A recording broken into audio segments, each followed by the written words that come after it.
What is up, guys? Southern back here again, and today we're gonna be doing a little, not something different. I guess we're kind of sticking to the series, but today I'm gonna be discussing with you what you need to do to be physically fit for Navy boot camp, and it's really simple. It's really easy.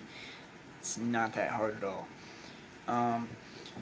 So I got myself some notes here that I'm going to read off of, but first I'm going to tell a story, and I think I might have mentioned it in one of my previous videos. The one thing that you need to be before you go to boot camp is prepared, okay? It's that simple. After P-Days, the first thing you're going to do is a fitness assessment. They're going to make you do some push-ups and sit-ups. They're going to stretch you out first before they make you do all that stuff, and then a 1.5 mile run. If you're not prepared, it's going to be hard as fuck, okay? And one of the guys that was in my division, he was not prepared at all. He did a total of 3 push-ups in 2 minutes, sub 5 sit-ups in 2 minutes, and then he ran his 1.5 miles in 25 minutes. That is ridiculous. If you're not prepared, you're not going to make it. It's that simple.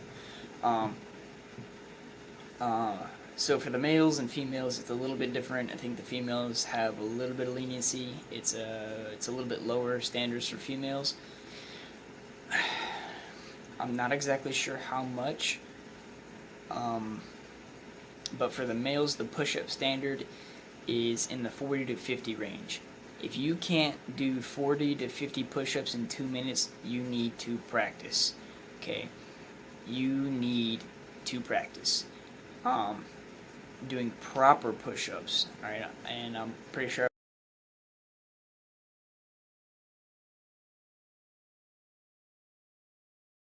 I'll put like a video like right here of what a proper push-up looks like. Sit-ups. For males, it's in between 50 to 60 in 2 minutes. You have 120 seconds to do 50 to 60 sit-ups. It's not that difficult. You don't even have to go up all the way. Okay?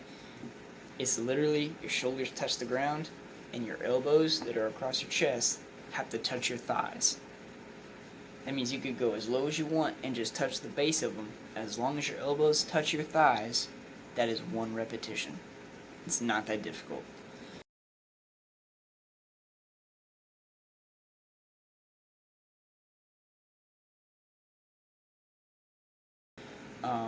Now the run, because this is what gets most people.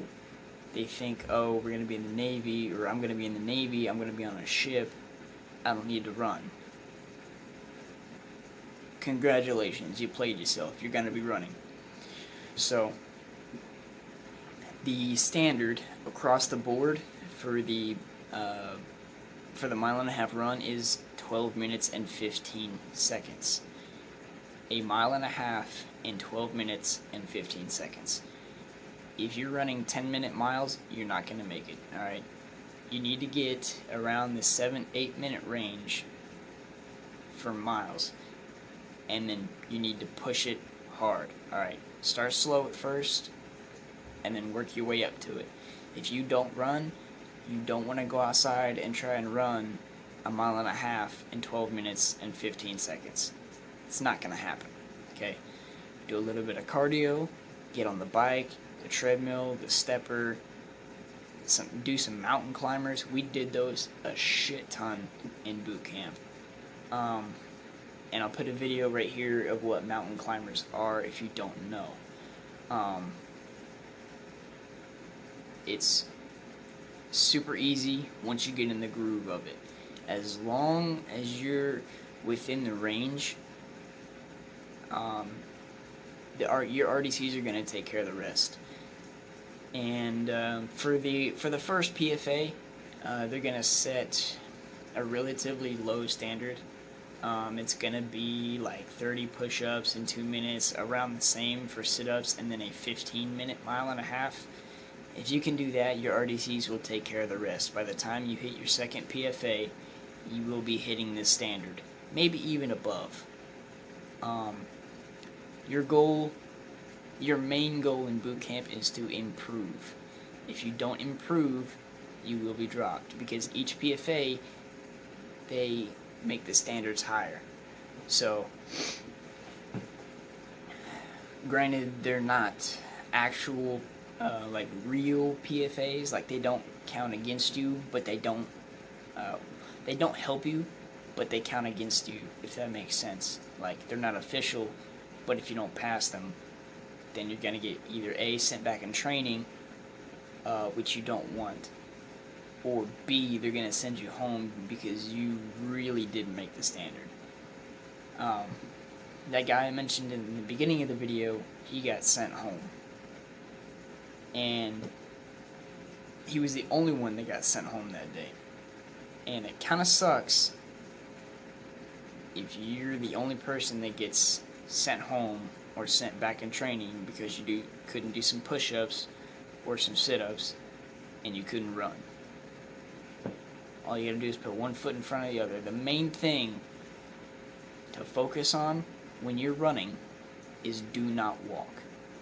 When you're hitting that first PFA after P days, it'll be like P5 day. Don't walk. It's that easy. Don't walk and you'll pass it.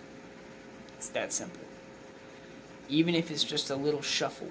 Okay, if you're moving faster than you walk, you will pass. It's that easy. Now, in the process of boot camp, if one person messes up, in your RDC's eyes, you all mess up, so you all get beat. So be prepared for that. That is why I said your RDCs will take care of the rest.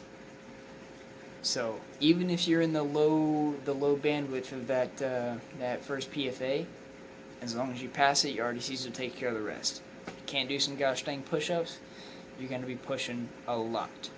Okay. Attention to detail is another thing to be prepared. Scratch that. Attention to detail is another thing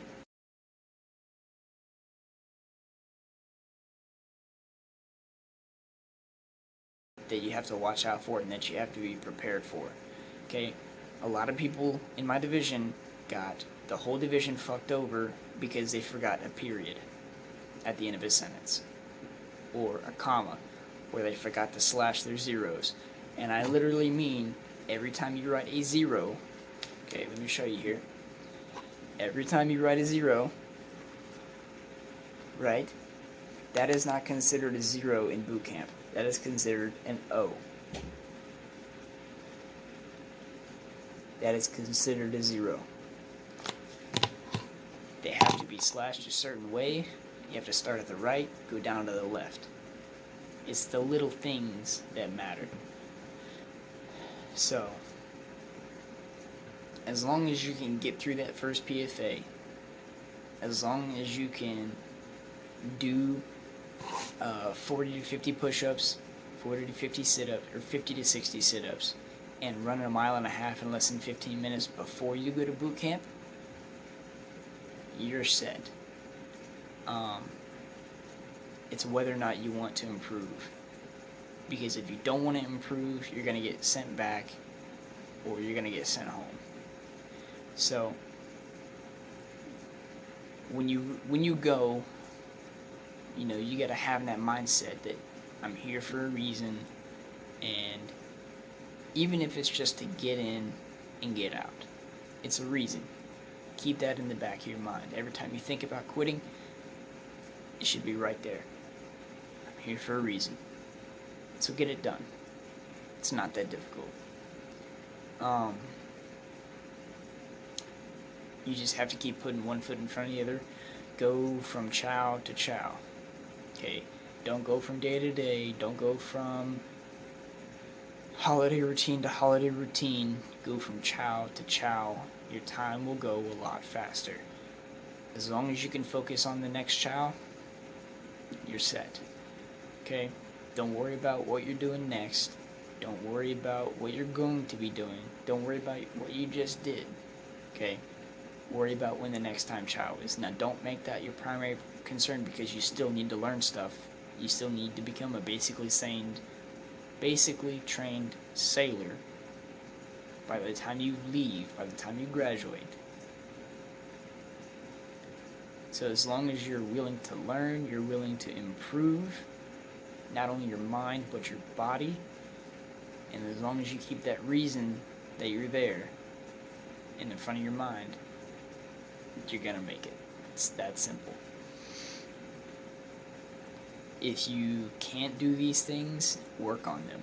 If you're thinking about joining the military, it doesn't matter what branch, Coast Guard, Air Force, Navy, Marines, Army, whatever, you gotta meet those standards. It's not just a Navy thing, or it's not just a Marines thing, or it's not just an Army thing. It's a military thing. If you can't meet the standards, you're out. When you get out to the fleet, they take PRTs very seriously. If you fail 2 PRTs consecutively, you're getting separated from the Navy. And what that means is you're going home, pretty much. And that's not good. So as long as you can meet the standards and stay there or improve, I would suggest improve. You're gonna make it.